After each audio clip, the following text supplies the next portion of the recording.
How to create internal issue in Businet.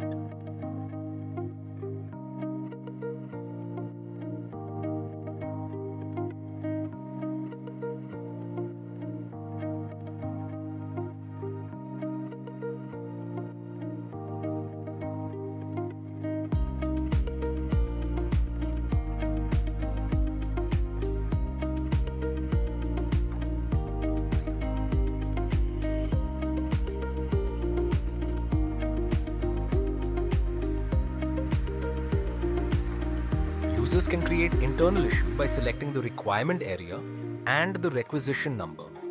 The items will be auto-populated, and then the users can fill the mandatory fields such as issued quantity, batch details, etc.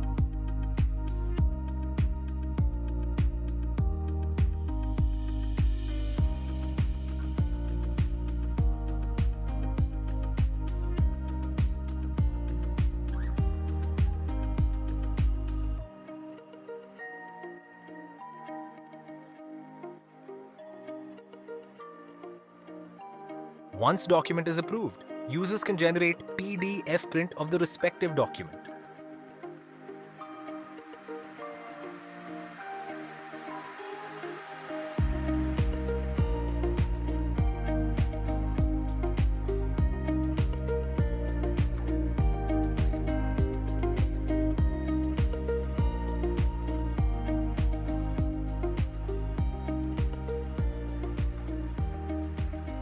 Thank you. For more details or queries, please contact Businet team.